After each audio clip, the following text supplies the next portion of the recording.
జోష్నతో పెళ్లికి ఒప్పుకొని శివన్నారాయణ ఇంటికి తిరిగి వచ్చే జోష్నకి ఊహించని షాక్ ఇచ్చిన సూరజ్ మరిదంతా ఎలా జరిగిపోతుంది. సూరజ్ ఎలా ఈ పెళ్లికి ఒప్పుకున్నాడు, మరి అసలు ఏం జరిగింది తెలుసుకోవాలనుకుంటే వీడియోనైతే చివరి వరకు మిస్ కాకుండా చూసేయండి.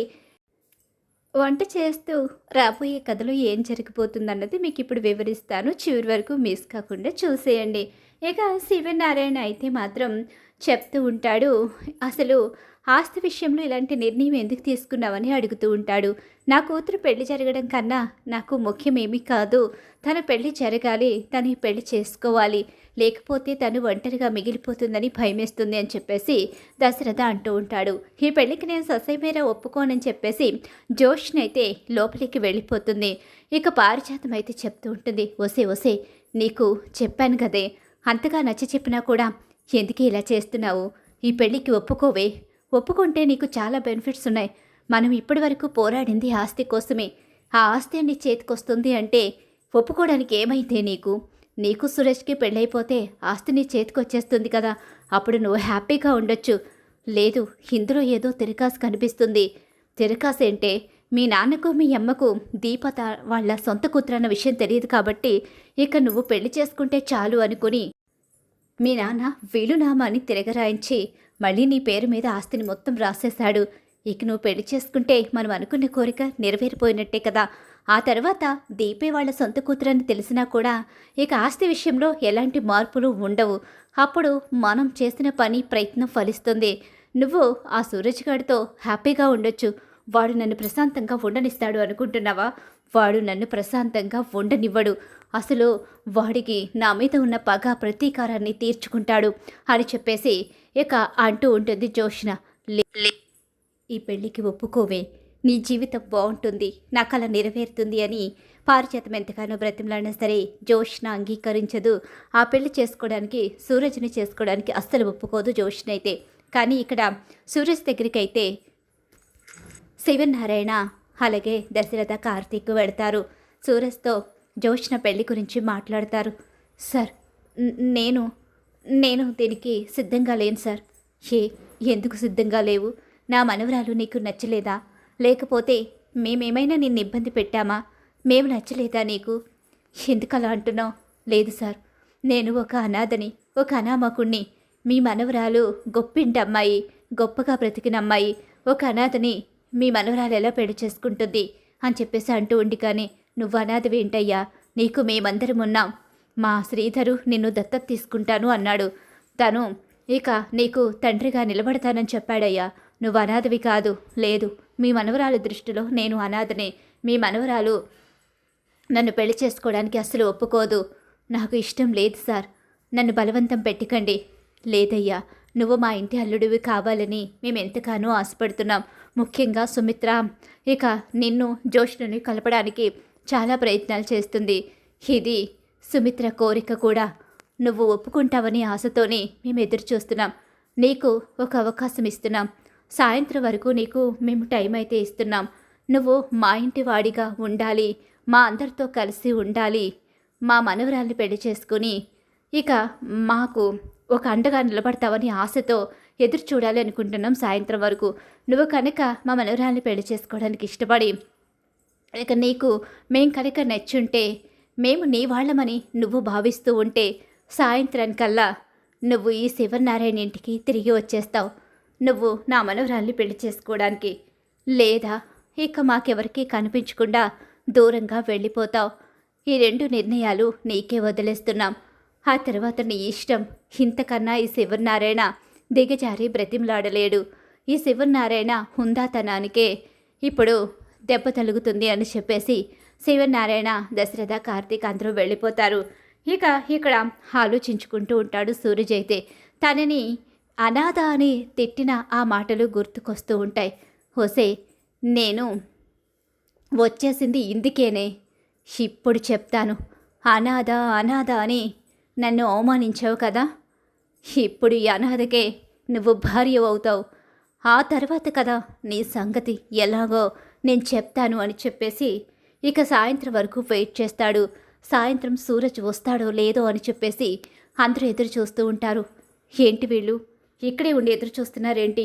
ఎవరి కోసం ఇంతగా ఎదురు చూస్తున్నారు అని చెప్పేసి, ఏమైంది తాత, భోజనం కూడా చేయకుండా ఎవరి కోసం ఎదురు చూస్తున్నారు, నాకు ఆకలేస్తుంది, పదండి భోజనం చేద్దాం అని చెప్పేసి అంటూ ఉంటుంది.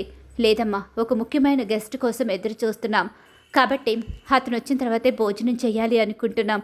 ఈరోజు అతను తీసుకున్న డెసిషనే ఇంట్లో ఫైనల్గా మారబోతుంది, ఈ ఇంటి సంతోషాలకి కారణం కాబోతుంది. ఎవరా వ్యక్తి, ఎవరి కోసం ఎదురు చూస్తున్నారు, మళ్ళీ మీరు వద్దన్న వ్యక్తిని తీసుకొస్తున్నారా ఏంటి? మేము నిర్ణయం నీకు ఆల్రెడీ చెప్పేశాం, నీ నిర్ణయంతో మాకు పని లేదని కూడా నీకు మేము చెప్పాము. ఇప్పుడు నువ్వు ఎలాంటి నిర్ణయం తీసుకున్నా, నువ్వు అవునన్నా కాదన్నా ఏం చేసినా సరే మేము తీసుకున్న నిర్ణయంలో మార్పు లేదు. ఆ ఫైనల్ నిర్ణయం తీసుకోవాల్సిన వ్యక్తి కనుక ఈ గడపలో అడుగు పెడితే ఇక మేము తీసుకున్న నిర్ణయానికి తిరుగుంటుందని మాకు అర్థమవుతుంది. ఆ మనిషి కోసమే ఎదురు చూస్తున్నామని చెప్పేసి అంటూ ఉంటారు. అంటే వీళ్ళు సూరజ్ని రమ్మన్నారు, కానీ వాడు రాడు, వాడికి నాకన్నా ఇగో ఎక్కువ, వాడి ఇంట్లో ఎట్టి పరిస్థితిలోనే అడుగు పెట్టే ప్రసక్తే లేదు, వాడు రాడు అని చెప్పేసి విర్రవీగుతూ అనుకుంటూ ఉంటుంది. నాకు ఆకలిస్తుంది, నేను భోజనం చేస్తాను అని చెప్పేసి టేబుల్ దగ్గరికి వెళ్ళి భోజనం వడ్డించుకుంటూ ఉంటుంది జోష్న. ఇలా భోజనం వడ్డించుకుంటూ ఉండగానే ఇక సూరజ్ ఆ ఇంట్లో లగేజ్ బ్యాగ్తో అడుగు పెడతాడు. ఇక ఒక్కసారే హ్యాపీగా ఫీల్ అవుతూ ఉంటారు శివనారాయణ, దశరథ, సుమిత్ర, అలాగే అక్కడే కార్తీక్, దీప కూడా ఉంటారు. ఇక అందరూ కూడా సూరజ్ లగేజ్ బ్యాగ్స్తో లోపలికి రావడంతో అందరూ హ్యాపీగా ఉంటారు సూరజ్ని చూసి. ఇక ఒక్కసారే జోష్న అన్నం పెట్టుకుంటూ ఉన్న జోష్నకి వాళ్ళ ఆనందంలో చూసి వాళ్ళ మొహాల్లో చిరునవ్వు చూడగానే ఇక ఒక్కసారి ఇటువైపు తిరిగి చూసేసరికి సూరజ్ లగేజ్ బ్యాగ్స్తో రావడం, సూరజ్ ఇంట్లో అడుగు పెట్టడంతో జోష్నకి ఊహించని షాక్ ఎదురవుతుంది. వీడేంటి రానన్నాడు కదా, అసలు ఎలా వచ్చాడు వీడు, వీడిని వదిలిపెట్టకూడదు అని చెప్పేసి అనుకుంటూ ఉండగానే, అమ్మ జోష్న, మేము కోరుకున్న వ్యక్తి వచ్చేశాడు, ఇక నీకు కాబోయే భర్త ఈ ఇంట్లో అడుగు పెట్టేశాడు. సూరజ్, మా నిర్ణయాన్ని అంగీకరించే కదా ఇంట్లోకి వచ్చావు. అవును సార్, పెద్దవాళ్ళగా మీరు నన్ను ఎంతో గొప్ప స్థానంలో చూడాలి అనుకుంటున్నారు. నిజంగా నేను ఎంత అదృష్టవంతుడినో, మీలాంటి వ్యక్తి దృష్టిలో పడడమే అదృష్టం.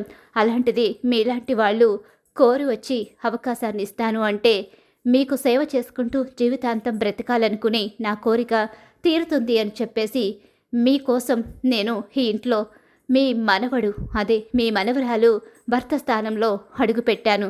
మీ మనవరాలి మెడలో నేను తాళి కట్టడానికి సిద్ధంగా ఉన్నాను.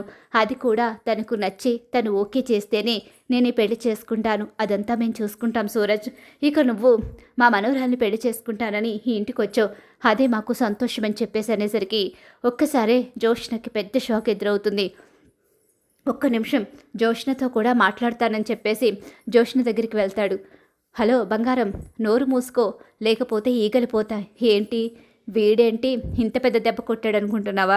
ఇంకా ఇప్పుడేముంది, ముందు ముందు ఉంది బంగారం. అనాథ అని చెప్పి నన్ను చెంప దెబ్బ కొట్టి నా ఈగో మీద దెబ్బ తీసావు. ఇప్పుడు ఈ అనాథని పెళ్లి చేసుకుని జీవితాంతం ఈ అనాథతోనే కలుసుంటావు. ఇక నుంచి నీకు నేను మొగుడయ్యి అప్పుడు కదా నీ సంగతి చూసుకుంటాను. నీ వాళ్ళ ద్వారాగానే నేను నీకు కాబోయే భర్తనని ఎలా చెప్పించారో చూసావు కదా, అది ఈ సూరజ్ ప్లాన్ అంటే. సూరజ్ ఏం చేసినా అందులో ఒక ఖచ్చితంగా అర్థం ఉంటుంది, ఒక ప్లాన్ ఉంటుంది. నేను ఎప్పుడు దెబ్బతిని తల వంచుకో వెళ్ళిపోను, దానికి గుణపాఠం చెప్పే తీరుతాను. ఇక నుంచి చుక్కలు లెక్క పెట్టుకుంటూ ఉండాల్సిందే. ఈ సూరజ్కి భార్యగా నువ్వు నీ పొగరని తగ్గించుకుని బ్రతకాల్సిందే. శివనారాయణ మనవరాలుగా పొగరుగా ఉన్న నువ్వు నీ పొగర్ని, నీ అహంకారాన్ని ఎలా తగ్గిస్తానో చూడు. నీ మెడలో తాళి పడిన వెంటనే నీ పరిస్థితి ఈ సూరజ్ చేతిలో బాలుగా మారిపోతుందని చెప్పేసి గట్టి వార్నింగే ఇస్తాడు. ఇక అక్కడ ఉన్న జోష్నకైతే జోష్నకి ఊహించని షాక్ ఎదురవుతుంది. అలా జోష్న పెళ్ళి సూరజ్తో ఫిక్స్ అయిపోతుంది. అందరూ కలిసి ముహూర్తాన్ని కూడా ఫిక్స్ చేసి జోష్న మాటని కొట్టిపడేసి సూరజ్ జోష్నకి పెళ్లి చేయాలని నిర్ణయించుకుంటారు. సూరజ్ మాత్రం చుక్కలు చూపించడానికి సిద్ధపడతాడు. అలా జోష్నకి పెద్ద షాక్ అయితే ఎదురవుతుంది సూరజ్ ద్వారాగా. మరి ఖచ్చితంగా రాబోయే కథలో ఇలా అయితే జరగబోతుంది. ఇలానే జరగాలి జోష్న పొగరు అణిగి ఇక సూరజ్ జోష్నల పెళ్లి జరగాలని మీరు కోరుకుంటున్నారా? అయితే వీడియోని తప్పకుండా లైక్ చేసేయండి. మా వీడియో కనుక మీకు నచ్చినట్లయితే పక్కనే ఉన్న హైప్ బటన్ మీద క్లిక్ చేయండి.